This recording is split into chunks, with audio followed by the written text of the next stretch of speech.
Hey, welcome to the TEConnect podcast. I'm John Martin. And I'm Dean Reverman. So, Dean, we're fans of automation, right? We are. Oh, yes. Yeah, well, I'm still waiting for my house to be fully automated. Well, but we like things. Yeah, we like things in our lives that make yes, that make our life easier, make work easier. Yes. So, what are some automated things in your life that you've come to enjoy? Well, my car a little bit. Well, that's true, Mr. Tesla over here. It's got that auto drive. I don't have the fully autonomous Yeah. version, but let's see what else. I don't know. You know, but that's what I'm waiting for. I need more automation in my home. I've got a little bit of stuff going on around my house, like stuff for lights. Like we've got some lights outside that are automated. Here I'm thinking robotics. I got smart plugs, that I use like at Christmas time and everything.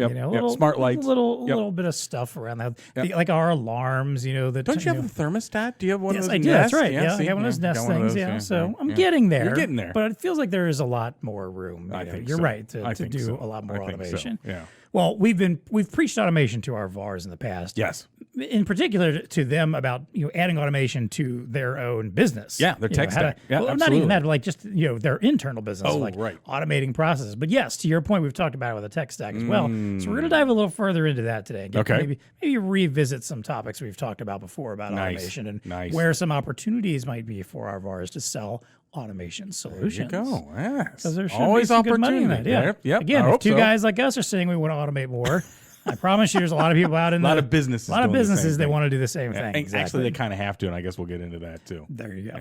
Okay, we got Tyler Wells from MicroTouch joining us today. We're going to dive a little bit into some stats around automation and what's going on with it. He wrote an interesting article for XaaS Journal that we're going to. Is that how you say it? XaaS Journal. Yep, that's it. That we're going to dive into. We'll talk about why he advocates for VARs getting on board with automation right now and not waiting too much longer.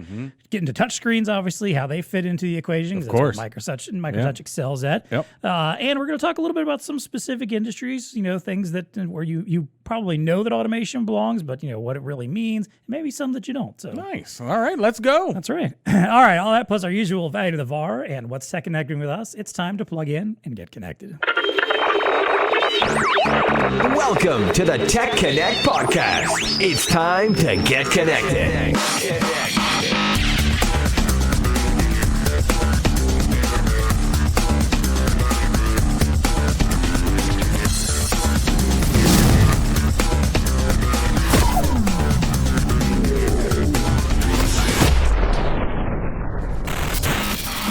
All right, as I mentioned, our guest today is Tyler Wells. He is the North American Sales Manager for MicroTouch.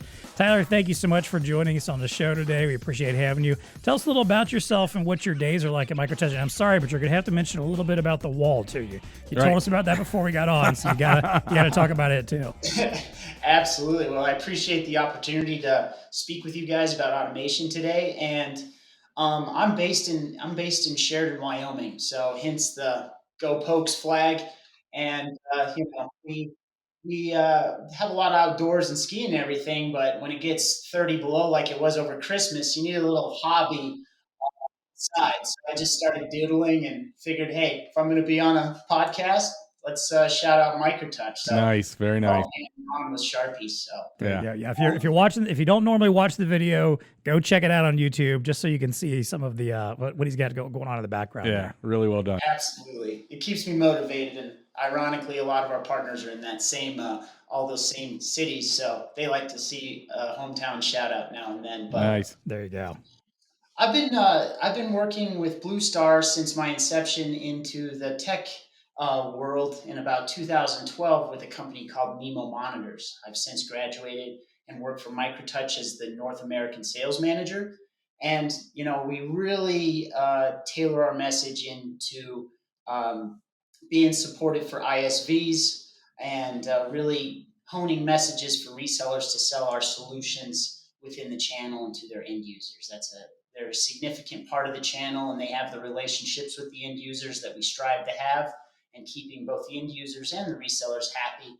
And that's what my job has been. So very technical. I thoroughly enjoy this industry as a whole. And, since I came on board with MicroTouch June 1st of 2022, I've learned a tremendous amount about how important the channel is and the ISV partners that specialize in retail. So it's been a great learning curve for me here at MicroTouch, And, some of the fruits of our labor have definitely been proven in 2022. We look to carry that on in 2023 as well. Absolutely. Nice. I appreciate that you noted that, hey, the VARs are the ones that are on the ground close to the end users there. That's a big part of the reason why this whole channel exists and why we love working with them. So that's also why we're going to get into this conversation about automation and helping them figure out where some new opportunities might lie, because we want them to, find some new business of their own. For sure. So, let's talk about this article that you wrote. I'm going to have the link dropped into the show notes. It's called VARs, Get Ready to Ride the Automation and Robotic Systems Adoption Wave. And a couple stats that stood out to me that I want to throw out here to get started is you mentioned that 500,000 touchscreens were deployed in 2020 and a 12% increase through 2022. And then also that 88% of businesses plan to automate. That's some pretty solid numbers about, what's out there in the market right now, what's been happening over the last few years. Now, obviously, most people probably think, well, hey, the pandemic had a lot to do with this, right? It's probably the primary driver. But can you confirm that for us? Has that been the case? And are there any other factors that you found while researching this of why the exponential increase in touchscreens and automation is occurring? Absolutely. So before the pandemic, you had a lot of companies kind of evaluating whether automation is the key to go. And then pandemic was a linchpin that, hey, we can either implement this and save business because we have, the government with PPP loans encourage these type of innovations and developments in specific spaces, particularly hospitality, to make business easier on the business owner. Pandemic came with a tremendous amount of difficulties, as we all know. But for restaurant owners specifically, or is what this is really focused on, the automation piece that drove my curiosity here, is owners didn't have any other options. People weren't showing up to work. There were obviously COVID implications. So they streamlined some of the processes that historically been reserved for employees. And they streamlined these with self-service kiosk, QSRs in kitchens. And then you saw the development of automation take off from there to all of the different things. So automation isn't new, but it was newly adopted to solve specific problems that were exacerbated by the pandemic. And then when companies saw the success of that automation, other companies let other companies kind of take the reins at the beginning, and then they saw it was successful, and then they implemented it into their own business. So you always kind of have a couple of companies that strive to be the industry leader or to really drive that conversation because there's a lot of profitability of it at the beginning. And then once they've proven a successful model, then other companies see that and they want to replicate that in some capacity. Yeah, I was reading the article, and I think it was really good to point out, of course, we've been talking about it a lot, the labor issue, right? And that was obviously, I don't know, for whatever reason, exacerbated during the pandemic. And coming out of that, it's glaring. It is everywhere. It's almost everything the only thing that everybody's talking about is the shortage of labor, whether it's on the hospitality side and the need for interactive kiosks to facilitate order taking. Tyler, I thought your article did a great job of kind of painting that picture, right? And 24/7 is what a kiosk offers a restaurant owner, as opposed to trying to get labor in to navigate. But you can go across the board and then go into supply chain, go back a house. Labor is the issue there as well, and that's why you're starting to see a significant amount of robotics interest in that. And I'm not talking just the big robotics. So when I was at NRF, it is getting down to like store level and being able to facilitate more easily pick pack, within a store, within at least the back of the house, right? So you can have common product that it's either going to replenish what was on the shelf that was used at that brick and mortar that day, or it can be used for online orders that need to be drop shipped and really kind of turning the store into like this little distribution center. And so, it had an effect. It's definitely exacerbated it to a certain degree, and really leveraging some of these technologies that we're seeing. I was amazed at how much of it was at NRF. Yeah, I agree. I think you mentioned, it seems more glaring than ever, labor issues and problems. And granted, there's been reasons why there are labor issues and problems. We've had an episode talking about that too. But I think a big part of it too is that when when everything did occur and we had to make all these pivots and all these companies had to change what they were doing and embrace automation or figure out how they were going to keep running and doing what they do while also, keeping people safe and, or potentially not even having their business open, whatever it was.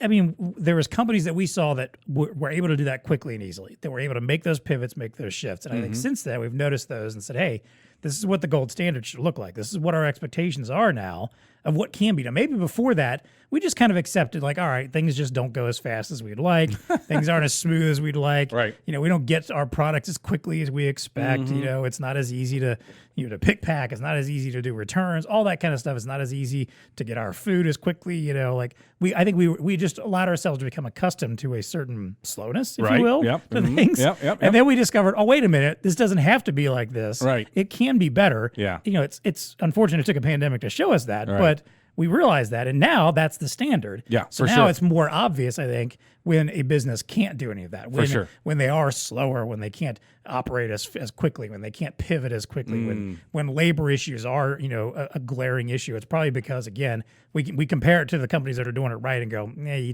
can't do this anymore. Right. Yeah. And I guess some of those companies must just throw up their hands and go, labor. Yeah. Sure, right. I could spend money on automation, but I'm just going to blame it on the labor part. Right. So. Yeah. Well, then, Tyler, you in your article really advocated for VARs to build and explore those automation solutions and do it now, sooner than later, in order to start gaining a competitive edge. So tell us a little bit more about that. Why do you think it's essential for VARs to be taking the lead right now? It's imperative that VARs start educating themselves and implementing solutions because the end user is the one driving these conversations. They don't know exactly what they want, but they know they want to save time, they want to alleviate some of these labor issues, and they want to be more efficient and profitable, right? So there's a dual prong approach for VARs. If you can successfully push solutions that incorporate software and the peripherals and the touchscreen and all of that to us and be able to sell that seamless solution into these type of applications. And it's vertical specific. Retail automation isn't going to be the same as manufacturing automation. It's not going to be the same as kiosk automation. They all have their different subgroups that you need to be educated within, right? So it's important for VARs to know their audience, which, let's face it, they have very good relationships with their end users. And we need to bring the education through the entire channel to really understand what the end user wants and deliver what the end user wants. So automation is being driven by the end user for numerous reasons, but inevitably we've seen that automation is making it more profitable to be in business for the early adopters. And as their success continues, there's going to be companies late to the party that want to also capitalize and get some of that market share, and VARs need to accommodate that. Yeah, I think the partner assisted notion that you were going on there is so critical. When you think about, and we'll just go around the front of house, touch screens, you need an ecosystem because you're starting to use it not just for ordering, but customer experience as well, right? Whether it's sizing or whether it's the endless aisle type of solutions that you're starting to see a significant portion of, that all requires an interactive experience. And these are the types of things that resellers really need to be aware of, those ecosystems, and start diving into who some of these partners might be. I think BlueStar is going to try to do a better job, certainly this year and moving forward, of enabling our customers by unlocking some of the ecosystems that we have, that we've developed through our TEConnect program and stuff like that, because it is that important. But when you think about back of house, and if I could go into robotics a little bit, because I think that there's a lot of interest for resellers in robotics, there's some pretty striking numbers around it. So Business Fortune indicated that when you think about it, the rise of robot marketplace, if you will, is going to go from 35 billion. Is going to go from 16 billion today to 35 billion in just 7 years. So, wow. Again, around when I think automation, I think a lot about robotics and how they're being used, whether it's automated guided vehicles, AGVs, or automated mobile robots. robots, MRs, in the back of house. Again, here you're seeing, let me give you some statistics there. Mobile robots are seeing a growth of around 24% for the AGVs and 43% for AMRs, meaning, that's a significant growth that's going to be happening over the next couple years. And you really need to start dabbling into some of those types of solutions. All the major manufacturers are figuring out a position as it relates to robotics, whether it's Zebra, whether it's MicroTouch. I don't know if you guys are getting into it, but I know, for a certain degree on the cobots and things of that nature, there's the need to even interface with these devices. So again, you just need to start understanding the universe and how they're starting to be utilized in the workspace. Definitely. I'll piggyback on that at the idea, and I think we've kind of been talking about this. It's starting to become a bit of our theme this year, along with the whole partner assisted thing, which is, look, you don't have to be the first, but you surely don't want to be the last in on this stuff. That's right. And it kind of goes back to part of the conversation we just had with Zach Klima last week, which is this idea that there's a lot of technology that for a long time companies will say, well, that'd be nice to have, but I don't think I really need it right now. Someday it'll become a need to have. Yeah. For one reason or another, it'll become a need to have. And again, we saw a lot of that during the pandemic. But to your point, this idea of the robotic stuff, I think it's one of those things that there's still a lot of companies out there that say, well, that would be nice, but I don't really see the absolute need yet. And to your point, you go that 7 years down the road when that the dollar value is going to spike.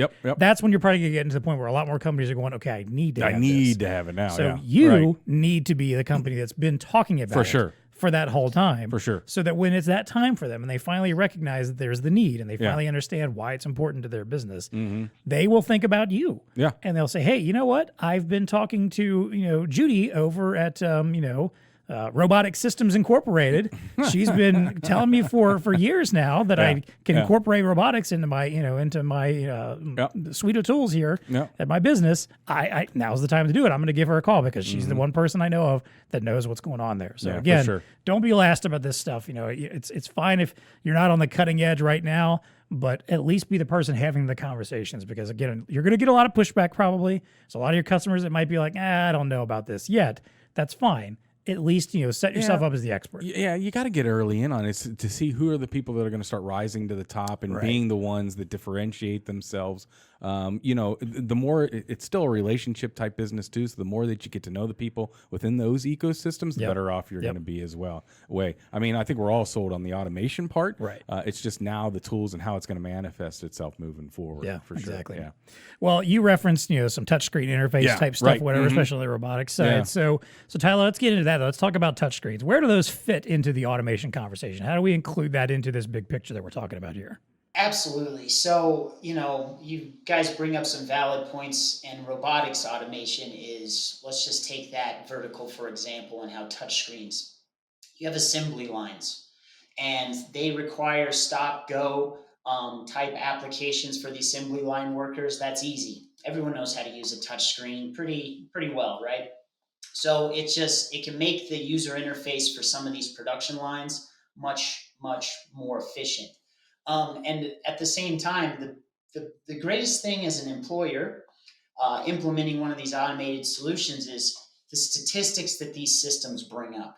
And you can see how efficient your assembly line is going, right? Whereas before with employees or traditional, let's just say it's traditional, because we're not trying to phase out employees. It's just automation is more efficient and you can measure your success a lot more because everything is automated. So as clients and customers are trying to implement automated solutions, this is their primary focus, is to make it as easy as possible. And touchscreens do that. Everyone's familiar with iPads, and you have children now that are so indoctrinated with a touchscreen interface, they'll go up to TVs and try to touch them. That everything's a touch interface at this point of our lives because we've been so used to it the past decade of implementation. So kiosks, there'll be a time where you don't order food from a person anymore. It's just a hospitality kiosk. And why that's important is for that client that implemented that solution. Well, guess what? Now the food orders that get screwed up, then it's kind of on the customer, right? Hey, you didn't say onions or no ketchup. So again, it's increasing the efficiency and the productivity and the margins of spaces that have traditionally been very tight margins. So touchscreens are definitely an integral piece of the operations of a lot of these self-service kiosks, automation and robotics, you name it.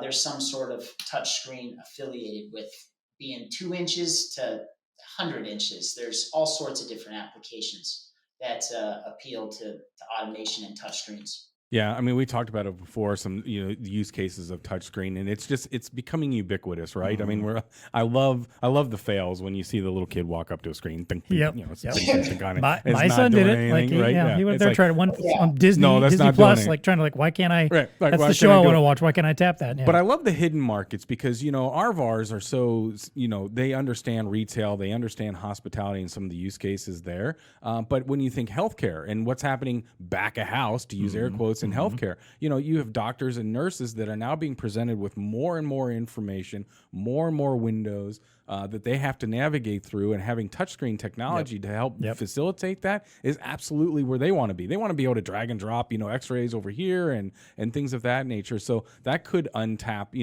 some play for you. And I also love the industrial one, like Tyler was talking about. I mean, CNC machines, all these devices, they have touch interfaces within them. So there's no reason why you can't, if you've got, these facilities in your area, in your 50-mile radius that you operate in, or friends that are in industrial, small manufacturers, things of that nature. These are actually people and entities that are getting into touch technology to make their operations much more efficient. Yeah. So yeah, it's like it's everywhere, right? Definitely. Yeah. And honestly, touchscreens are also less error prone. I know if you're someone who fat fingers a lot when you're trying to send out a text or type an email or something, you may not think that's the case. But in the end, they actually are. And, healthcare is one of those perfect examples. I always hear about people talking about touchscreens in healthcare. Yeah, and right. usually a lot of the use cases about them talk about the fact that there's less chance for error, which, again, this is one of those situations where you don't want to mess something up. You don't want to accidentally, type the wrong button for a certain medicine, or, type a, I don't know, I have a typo or whatever of a, measurement or something, that indicates that somebody is healthier than they actually are, or whatever. I mean, that's the kind of stuff you just don't want to mess that up. And if there's a way that that you're automating that and using a touch screen to make that easier, and an interface that's less prone to those kind of errors, and less prone to people mistyping or miscalculating or whatever, there's no reason not to do that. And the other part that Tyler touched on there too, and you did also, when we talk about the idea of the kids that have grown up with this stuff, your workforce is getting younger.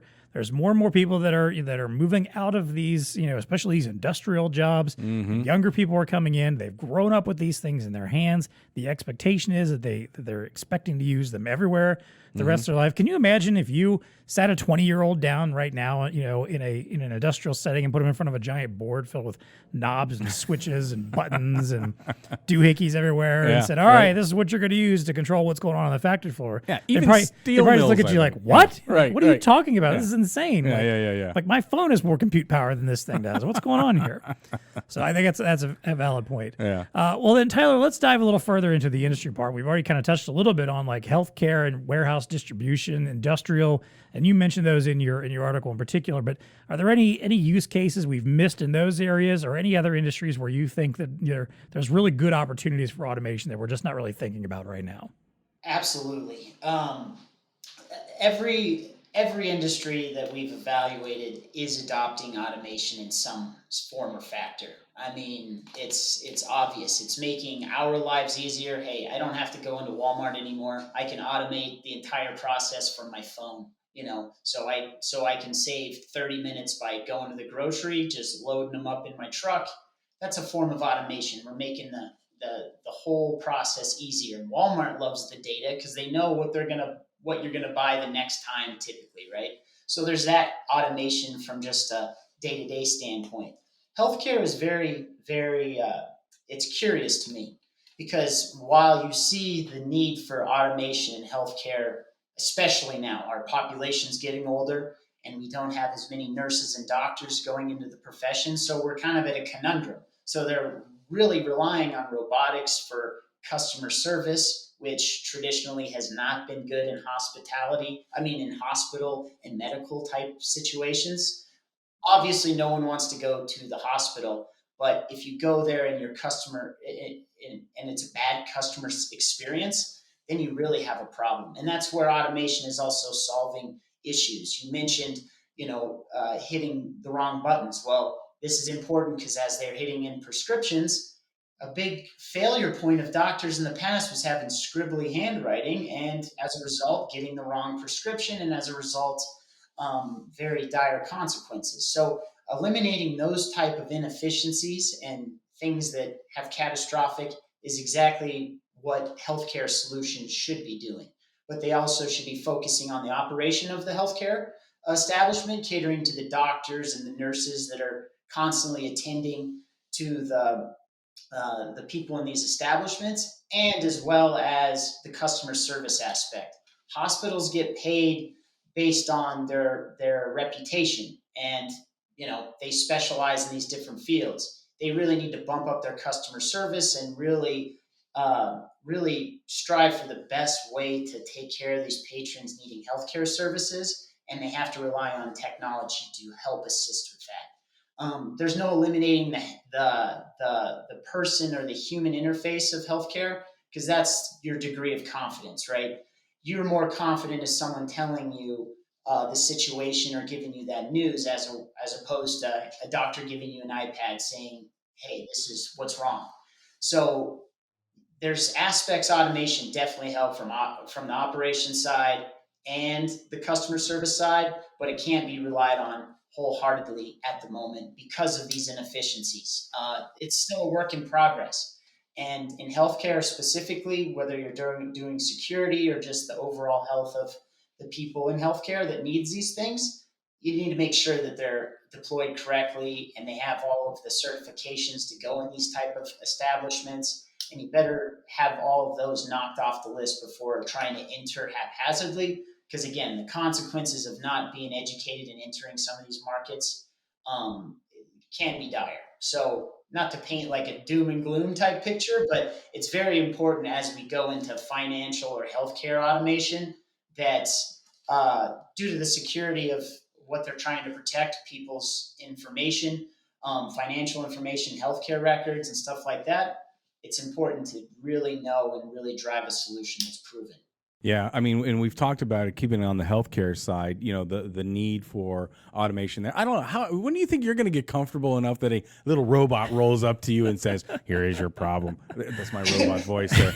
You can take 5 of these or whatever. I don't know. I think it's going to take, to Tyler's point, I mean, if it's just something super simple, like, here's your flu shot or whatever, maybe. Okay. But yeah, to your point, when I go to like the doctor, your complete diagnosis? No, you're not yet. I want to have a conversation. I want to have someone that knows my history, not just someone that's processing an algorithm of like, okay, you've said this in the past, therefore we think the problem is X. Yeah, I'm not ready for that. You need that people element. But there's no reason you can't make life simpler for them. Well, that's it. On the way to that. And that's where we're going with this. Or stuff, maybe right? that time, but between like, I don't know about you. Have you ever gone to the doctor and like you're done with your time with them? They're like, all right, you can go. And as you walk out, your doctor's like right down the hall. Yes. In a little alcove. They're like, typing away. Furiously typing away, putting in their doing notes. stuff. Putting all their notes in. Like, right. I imagine that's one of those things that can, with a little bit of automation, can be made. That's so where a much simpler and cobot, easier. right? Like a little cobot that's sitting there transcribing what happens and stuff like that, making that life more efficient. I can see a use for there. like legality reasons, something like that. There's transcribing the conversation that hey, maybe that's something you reference because lawsuits and stuff like malpractice. That's a very good point. There might be a very, very great automation process that helps them from a legal standpoint that gets so many hospitals in trouble. So again, the innovations in this space happen with conversations like this, and then companies are like, I'm going to do it. Yeah. So we've seen an automation in some of the healthcare talks we've talked happening to enable the practitioners, right? Whether it's a sepsis alert or something like that, that's now pinging them on their device, and that's an automated process, right? It's looking at the patient's outcome and their current conditions and giving warnings off, things of that nature, to truly some back of house stuff that would occur as well, to the patient satisfaction, which is where Tyler is going. I mean, right? If you're in one of those environments, you're used to your world, you want touchscreens. You want to have a great experience along the way, and that's really important. So, in enabling that along the way. Well, and I think too, like if especially on the customer side, even if it's not something you're necessarily interacting with, seeing that the place where you are, whether it's healthcare, whether it's some retail, technology behind it, right? Exactly. Yes. Like I feel a little more comfortable if I see modern cutting edge technology. If I walk in and it's an old giant, screen, an old CRT screen or something, and like, some, antiquated technology sitting there, giant old dusty keyboard that looks like it hasn't been cleaned in years, like that plastic stuff they used to just flop on top of it and say that was protective. That makes me go, I don't know how I feel about this. Yeah. So it's, it can be peace of mind, even if it's not something you're directly interacting with. This is true. This is true. A little bit of modernization there. Right. All right. Well, hey, this has been a very informative conversation. I think we've given some new opportunities and ideas to our VARs of where they can go and help their customers automate, or at least get these conversations started. Yep. In a moment, we'll talk a little bit more about how MicroTouch can help out with that, too. All right, fair enough. But before we do that, we have to, as always, take a moment and thank our sponsors on this show. We thank all the fantastic vendors that support our TEConnect program, support the podcast directly. Thanks, obviously, to MicroTouch for sponsoring an episode this year and lending us Tyler for this particular conversation.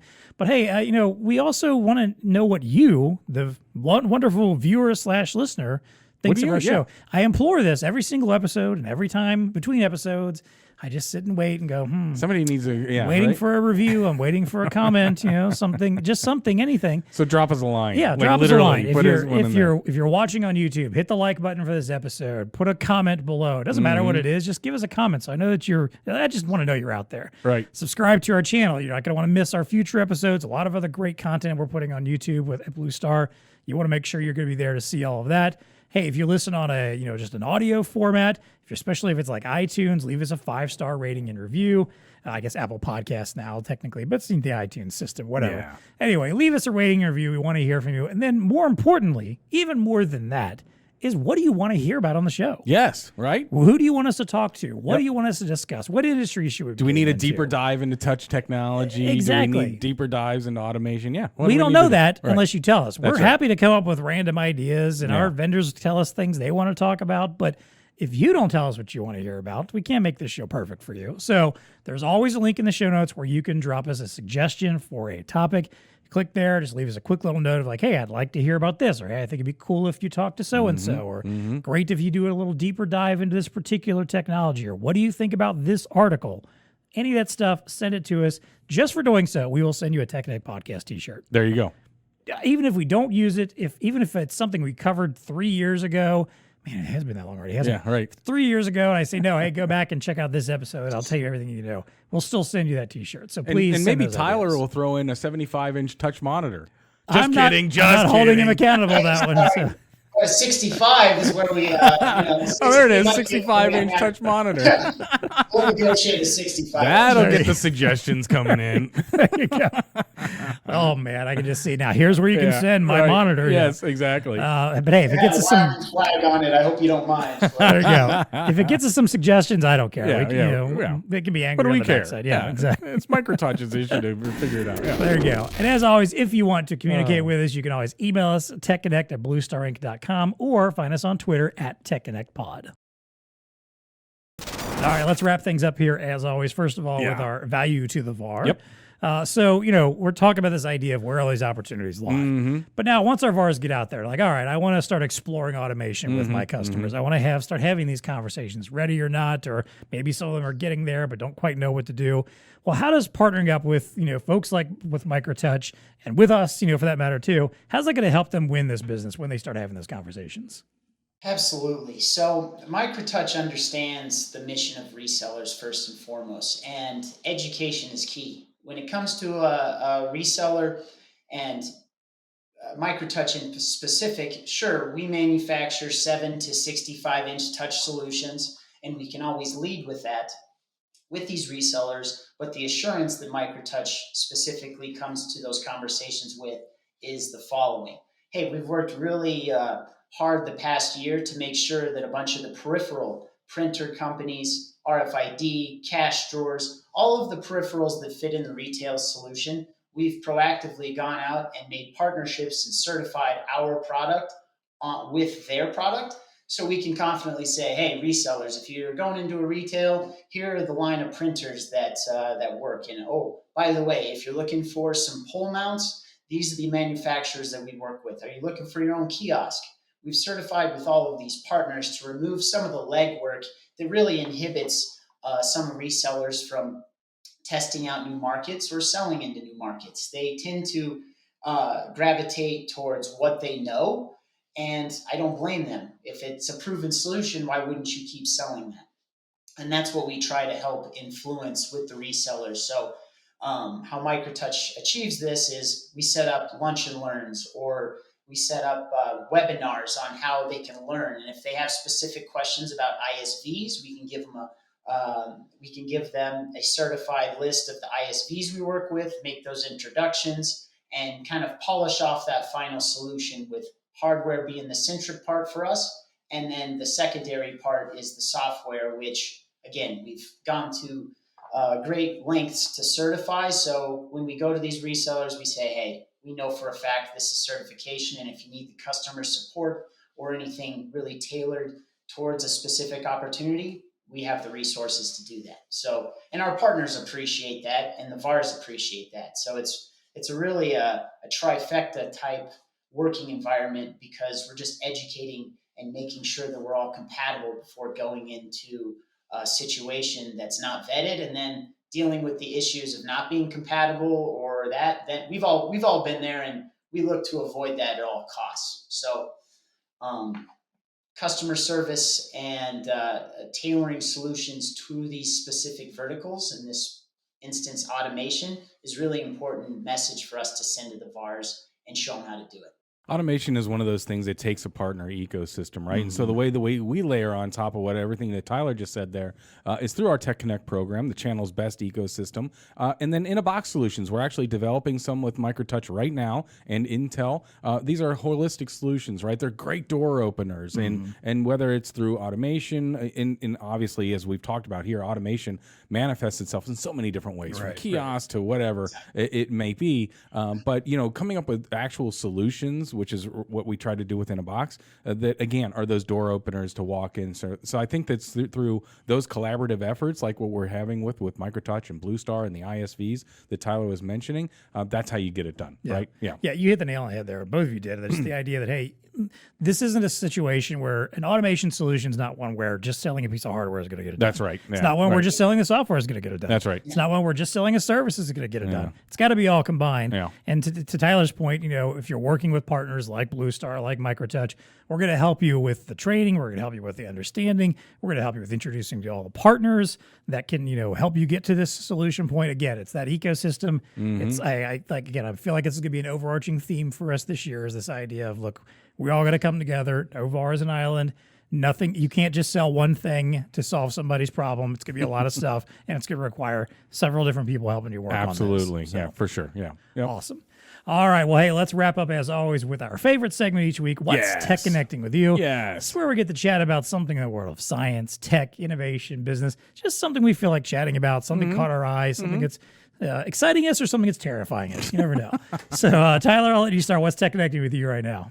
Oh man, I mean, I've been curious about a whole lot of things. The electric car, how that has been adopted has just been incredible. The fission and fusion developments, but just the applications that automation's been applied in have been crazy. I live in Sheridan, Wyoming. There's a lot of blue collar type manufacturing services here, right? And for oil fields, gas, vacuums, all of these things. And I've had the opportunity to go into both of their manufacturing facilities, and it is completely automated. So geographically, we're in the middle of nowhere. We tend to adopt things a little bit later than the populace, but they're adopting and having incredible success. So I just really encourage people to be curious in science, math, because there's a lot of developments that are super interesting, and they're going to be imperative in the way that we operate moving forward. And if you own a business, then it's doubly important to understand some of these things, because business owners can really capitalize on being in the front end or the adoption stage of these new developments for sure. There you go, Tyler, advocating that people get into the technology. That's how America stays on the front edge, right? That's Innovation. Right. That's where it's all about. That's right. Curiosity might kill cats, but it's pretty good for the rest of us. Yeah. We don't need that many cats with anymore. Electricity. Just do not play with electricity. That's professionals. No doubt. Always a good tip. All right, Dean, what's TEConnecting with you? So what do you think one of the major problems with commercializing drones is? I'm guessing just like, regulation. Well, okay, yeah, that's a like good one. Keeping yeah. them from flying into planes. Yeah, or okay, that's a pretty privacy good one. issues. All valid. Okay, But what do you think the biggest one is? noise, right? They're flipping Okay, that's a good loud. point. Yes, Have you ever you're been, right. Like, if you can hear a drone like a mile away, yeah, and then like if it was actually delivering something near you, it would be like perhaps a religious experience because what is this? What is this thing flying in here? Okay, so there's a company out there called the Dean falls to his knees. I'm ready. yeah, I'm ready. Take me now, Lord. Hi, this is Amazon. There's an aerospace startup called Undefined Technologies. Undefying? Yes, Okay. which has developed a silent cargo delivery drone, and it uses ionic propulsion or ion propulsion nice. to do that, which is really kind of awesome when you look at it and when you look at this article. But anyway, so it's got this device that can carry a payload, and it produces noise that's only right now it's at 75 dB. So how loud is that? That's as though you're standing close to a clothes dryer. Right. So when Now, you is it have going it to set turned your on, dog off, though? I don't know, but you got to see the video because it looks like there's no propellers, Right, Which right. is really bizarre. Right. When you think drone, you think a quadcopter. Right. And high RPM flying around. No, this thing's like a box with these, and I don't know how it does the propulsion. I don't understand how ion propulsion works, but it just hovers. It's this box that hovering is kind of sounds like an electrical hum, to it. But they're tackling the drone. I didn't even know we needed to tackle this, the noise issue. It but does that's make how sense when you think about it. sophisticated the drone industry is already getting is Right, that they're right. trying to tackle just the noise factor, right? So there's a company out there. I guess we could all invest in it because it's a startup if we wanted to. But yeah, they're out there. Yeah. And it's ion propulsion. Pretty cool. To your point, I had not thought about that, but yeah, you're right. Yeah. I think, if you get to the point where there's enough drones out there like we think there's going to be, is there just going to be this, is it going to be like the cicada invasion that we get every 17 years? Well, I feel just a constant hum all the time? Or Yeah. even think about it in the warehouse because, right, drones are like flipping everywhere now. So you're working in a warehouse and zoom, zoom, zoom, they're just flying all around you. You're just like, And so, your natural instinct is to swat at them or something. So we got that figured out with ion propulsion. There I you go. appreciate companies that think about a problem that none of the rest of us have thought about. There it just is. Yet, so. There it is. Yeah, like that. fair Well, enough. Yeah. Ring has a drone now that's inside your house that literally maps out your house and drives in the middle to secure it when you're away. See, wow. there you go. Yeah. Yeah, and I love drones. I have a couple of myself, and they're fantastic. But the amount of close encounters of if you're not aware of other airplanes in the area, Oh, yeah. it's a security risk. So you definitely, again, education is key when it comes to drones. 100%. Yep. Yeah. There you go. So what's TEConnecting All right. with you, John? Well, speaking of being in the air and airplanes, Yes. Imagine a world with no airplane mode. Okay. Where you no longer have to turn your Are device we getting to there? airplane. Are we close to that now? We are. Okay. I mean, there's been discussions about it, but it's one of those things that just seems to slowly drag along. But apparently, the EU, who decides to do everything Yes, of course. sooner and better than we do all the time, Of course. they are, as of June 30th, they're going to start requiring that 5G be available on planes. So that people Nice. no longer have to be in airplane mode. If they can access 5G on their device, they can leave that on and access it that way. They basically have done the studies and say, hey, the risk of any interference is so ridiculously small that it's not an issue. Now, granted, they didn't say it was zero, Yeah. but It's so small that it's probably It's not so going to be small. any kind of Yes, problem. yes. Right. Well, it so seemed to me like wrangling the technology, and controlling it is Right. better than higgledy-piggledy. But go ahead. Oh yeah, definitely. So I think we're just in a situation where we're waiting for that to happen here on the U.S. side before we can actually get there. All right. But it's nice to see that it's happening. That that some folks are actually making this move and that we're having didn't you just say discussions? Didn't you just say that the EU is forcing plane makers to have this technology? they've okay. Well, decided, therein like- lies the difference, my friend. That's Yeah. true. Yeah. Yeah, It's we're- not the cold, hard hand of the government coming down and saying you have to do this. Probably not. But either way, that's I'm pumped about that. I just want reliable Wi-Fi, honestly. Like, Oh, I no mean, doubt. I don't Yeah. even care about I don't need to be able to make phone calls. And frankly, I'm kind of okay if not I everybody still is think they making should the phone ban calls, those. but I don't yeah. want video calls happening on planes. Exactly. Right? Exactly. Hey, how you doing? No. I won't be We don't need- surprised if they do this and immediately find all right, we've got to set some rules up around this. I mean, the streaming stuff I'm good with, and Right. that kind of stuff. All right, fine. Exactly. But yeah. For the purposes of entertainment and doing Oh, doing my your business Lord. and whatnot, that's fine. But yeah, Yeah. we don't. Yeah, I don't need to have 5 people around me on the on a On a video video chat call. yelling With at, their dog. Hey, I'm on an airplane. An airplane. I'm on the airplane. No, I don't need that. Yeah, So, yeah. People like that, I want to show them some touch technology. No. exactly. All right. That's what's TEConnecting with us. Tyler Wells from MicroTouch, thank you so much for joining us Thanks, today. Tyler. Thanks, guys. And hey, until next time, maybe find yourself a quiet drone. Yes. Automate some processes. Bingo. And please don't make any FaceTime calls. No, It's not cool. I don't care if they let you do it or not. And as always, folks, please stay connected. TEConnect Podcast is brought to you by MicroTouch. All right, Dean, it's a new era of touch. New era. We're touching things differently than we did before. Oh, we are? Okay, yes. Yeah. Maybe more. Maybe a little more How cautiously. about more cautiously and more definitely? There you go. Yeah, Exactly. yeah. A little both there, yeah. There you Doing go. it more, but we're also being a little more cautious. Yeah, that's right. Introducing the new Mach family of desktop displays and digital signage from MicroTouch, designed to bridge the gap between consumer aesthetics and the next gen of interactive commercial technologies. So this Mach series, they're ultra slim in design, Yep. with radiused corners and edge-to-edge glass. Ooh, Give it a nice yes, smooth yes, look to it. Yeah. yes. All models include optically bonded screens with no air gap, enhanced dust and moisture protection, and reduced reflections. This is Yeah, all my keywords. I love that, all yeah. stuff, yeah.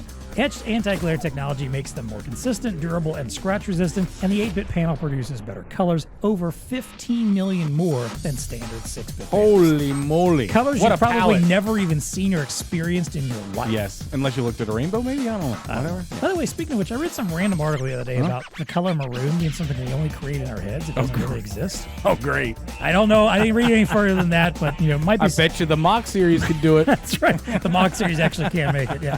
On the desktop models, an ergonomic stand is fully collapsible, convertible to wall mount, offers 180 degrees of tilt, and enhanced cable management for simplistic installation. So to learn more about the Mach series, covered by a 3-year warranty, check out the link in the show notes to explore sizes and additional specs to meet any of your customers' needs. Mach, feel the speed of touch. TEConnect Podcast is also brought to you by Zebra. So, hey, we talked a little bit about automation. Yep. Automation is something that RFID can help you accomplish, Oh, right? yes, 100%. But at the same time, RFID is also not anything new. That's true. You can trace the roots of RFID back as far back as World War II. Oh, I thought you were with going to the- go to like the 1800s or something like that. Maybe not that far Okay, back. World War II. With Yeah, the yeah. development of the first identification friend or foe, IFF, technology. Nice. Since then, advancements in RFID technologies have made it an indispensable asset tracking tool for organizations across a wide spectrum of technology and industry sectors. And adoption is accelerating all the time. Now, in some sectors, retail, for example, the percentage of companies not considering RFID is now down to the single digits. Oh, I thought you were going to say zero. Darn, yes. But Not single quite digits? zero. There's always going to be a holdout. There's always going to be that one company that's like, no, I'm never doing this. And that company was Kodak or Blockbuster, whatever other company you Just can think throwing of that out there, yeah. that threw Right. themselves out of business because Yeah, they were it is. stubborn and didn't move quick enough. Bingo. That's not who you want to work with anyway. Zebra wants to help you understand how this technology can fit into your business with an ebook called The RFID Opportunity, a Guide for VARs. As you'll learn in this ebook, there are myriad industry-specific applications and benefits that will drive the adoption of RFID systems for years to come. As interest in RFID continues to grow, so does the opportunity for VARs with in-house expertise to connect customers with the ideal solutions for their needs and budgets. So check out the link in the show notes to get your free ebook.